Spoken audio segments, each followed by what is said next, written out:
following subject matter is real and only intended for mature audiences. Discretion is advised. People are dead after deputies say a man went on a shooting rampage. I knew a week before she died I was going to kill her. I can tell you the scene out there is absolutely horrific. Nobody knows where this individual may strike next. This is 10-Minute Murder. Welcome to 10-Minute Murder, brief and bingeable true crime.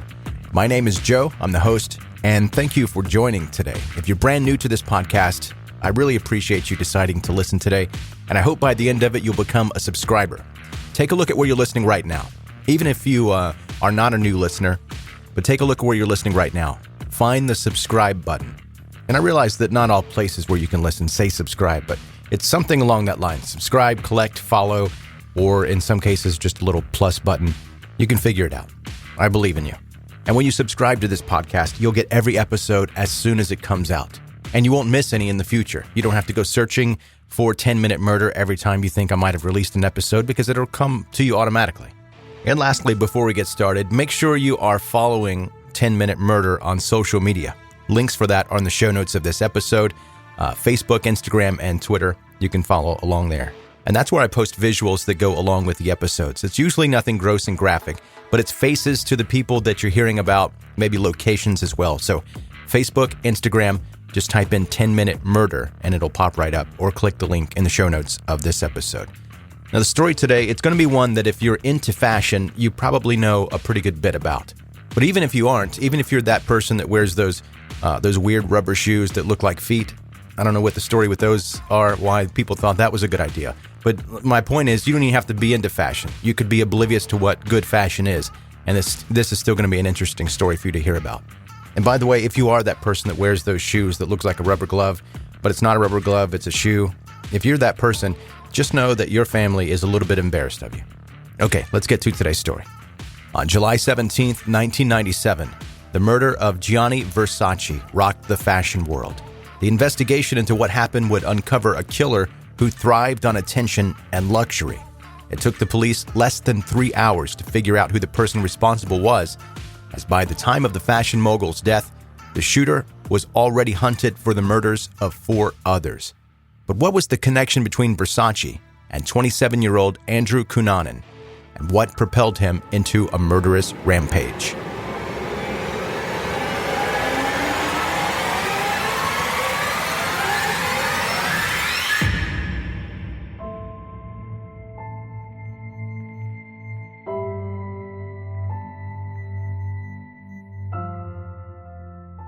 Andrew Philip Cunanan was born on August 31st, 1969, in San Diego, California, being the youngest of 4 children of Pete and Mary Ann. While Pete was a Filipino-born Navy veteran turned stockbroker, Mary was an Italian-American stay-at-home mom. It was pretty clear from the start that Andrew was the apple of his parents' eye. But while Pete and Mary spoiled their precious child every way possible, the two had serious issues with each other and often engaged in fights. Peter later said that Andrew was the only reason their relationship did not end sooner, and he and Mary didn't want to break their family apart before their youngest child turned 18. As if seeing his parents argue all the time was a better option for Andrew. During his high school years, Andrew enrolled in the prestigious Bishop's School in the La Jolla neighborhood of San Diego. He was a brilliant student with an IQ of 147 and enough skills to speak 7 languages and to memorize the encyclopedia. However, he still felt less than because most of his fellow students came from wealthier families. To fit in, Andrew began to tell made-up stories about his background, even claiming at one point that his father was an Israeli millionaire and a Fifth Avenue aristocrat.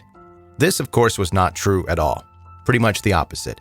Pete, his father, had financial problems that eventually resulted in him escaping back to Manila in 1988 after committing fraudulent trading activities. While Andrew's lies were clearly a coping mechanism after the trauma of his parents' difficult marriage and his father abandoning him, Andrew also wanted to live the life of luxury that he had lied about so many times. Soon after Pete left the family and took all of his money with him, Andrew had come to a conclusion that the best way to support his expensive taste was to seduce older, wealthy men at nearby gay restaurants and bars. However, Andrew's deeply religious mother strongly disapproved of his lifestyle choice. The situation eventually escalated into an argument, during which Andrew threw his mother against a wall, dislocating her shoulder. The incident was the first reported sign of Andrew's violent side, but it would definitely not be the last. It wasn't long before Andrew left home and settled in the Castro district of San Francisco, a center for LGBTQ culture. There, Andrew continued to look for sugar daddies, hiding his poor social background and creating a false identity of wealth and privilege. At the same time, Andrew also spent time selling himself as a prostitute, while developing an insatiable need for drugs and participating in sadistic pornographic movies. His dark side was becoming more prominent day by day. In 1995, Andrew met Norman Blockford, a wealthy gay man. The two began a relationship and even moved in together. Norman happily supported Andrew's expensive taste by providing him with the $2,000 per month allowance, buying him a fancy car, and even giving him access to credit cards. For a moment, Andrew had the life he had always wanted, but then things went sour. Norman discovered that Andrew was not really the person that he claimed to be. Andrew De Silva, the son of a pineapple plantation owner. On top of that, while Norman had initially supported Andrew financially, he didn't approve of the fact that his boyfriend had maxed out all his credit cards. And so the relationship ended, leaving Andrew unable to keep up his luxurious lifestyle. Those close to him said Andrew's mental health began to deteriorate. As criminal profiler Candace DeLong commented, quote, Andrew's self-worth was tied to the finer things in life, what people could do for him. Being accepted in high society and by wealthy people was what he expected. If he didn't get them, he was lost. Around that time, another boyfriend of Andrew's, David Madsen, broke off the relationship with him as he sensed something shady was going on. To Andrew, David had been the love of his life, and he was left crushed as he moved away to Minneapolis. To make things worse, Andrew's friend Jeffrey Trail also wanted nothing to do with Andrew anymore, and he also relocated to Minneapolis. Multiple rejections and the fact that Andrew, for some reason, now believed he was HIV positive had left him depressed, insecure, lonely, and vulnerable, paving the way for what was about to come. While it was later proved that Andrew did not have HIV, his fears, without a doubt, did not do well with his already fragile mental state. Then in April 1997, Andrew traveled to Minneapolis, Minnesota to meet with Jeffrey and David to, quote, settle some business. We will never know what his true intentions were, but we know the results. They were brutal. A couple days after Andrew's arrival, Jeffrey's body was found in David's loft apartment. He had been beaten to death with a claw hammer and rolled up in a rug. Jeffrey's watch had been stopped at 9:55 p.m. It's believed that he had entered David's home shortly before that time on April 27th due to Andrew's invite, who then killed him. On May 3rd, David's body was found on the shore of Rush Lake in Minnesota. He had been shot through the eye and in the back of the head. According to the police, Andrew had first forced David to stay with him in the apartment when Jeffrey's body was there for 2 days before driving to the lake. It seemed like David had tried to make a run, but Andrew had stopped him with a shot in the back before killing him with the bullets in his head. Those close to the two now dead men told the police a unifying factor in the murders was another man named Andrew Cunanan. Authorities were initially slow with their movements. Meanwhile, Andrew drove to Chicago and killed 72-year-old Lee Miglin on May 4th. This time, however, things were a little bit different. First of all, no connection was ever found between the two men. Secondly, when Lee's body was later found, it was evident he had been tortured before literally being overkilled. Lee had been stabbed numerous times, his ribs were broken, and his throat had been cut wide open with a garden bow saw. In addition, around $10,000 was missing from the house, and Andrew had taken Lee's Lexus. Curiously, the police found no signs of forced entry, but Lee's family firmly denies that the two men knew each other beforehand. 5 days later, Andrew took his next victim when he shot 45-year-old caretaker William Reese in New Jersey, just to steal his 1995 red Chevrolet pickup truck. At this point, authorities had caught up with what was happening, and Andrew Cunanan became one of America's most wanted fugitives. Still, it seemed that the killer was always 2 steps ahead of the FBI. Andrew was able to make his way to Miami, where he stayed at the Normandy Plaza Hotel for 2 months. The hotel's night manager would later say that Andrew always paid in cash and altered his appearance often. It was not far from the Normandy Plaza where Andrew would take his 5th and final victim. About 4 miles south was a home of a man whose name most of us recognize, fashion designer and businessman Gianni Versace. Around 8:45 a.m. on July 15th, Versace was on the way back from a coffee shop when he was shot to death execution style, once in the back of the head and once in the left cheek, on the front steps of his Miami Beach mansion. While both a witness and police pursued the shooter, he managed to escape once again. Versace's killing set off one of the biggest manhunts in recent history. But in the end, they didn't have to look very far.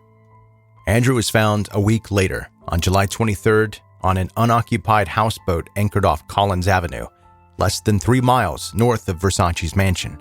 A caretaker had informed police that he heard a gunshot inside the boat. While the FBI was on the scene shortly after, it took them 12 hours to announce that the body of Andrew Cunanan had been discovered. It was reported that he had shot himself in the mouth and left no suicide note. Andrew died without giving anyone an explanation for his killing spree. We can only speculate what his motives were. However, jealousy seemed to play a big part in some of the murders.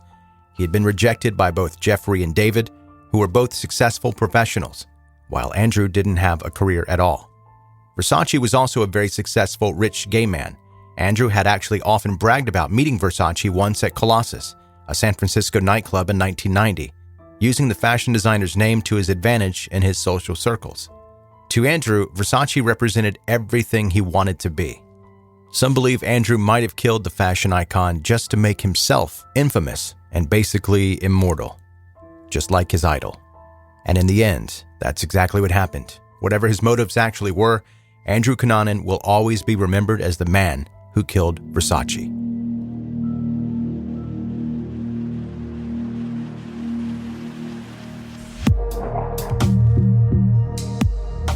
That's today's 10-Minute Murder. Thanks for listening, and you can find photos that go along with this episode on the 10-Minute Murder Instagram and Facebook pages. The links are in the show notes, or you can just search 10-Minute Murder.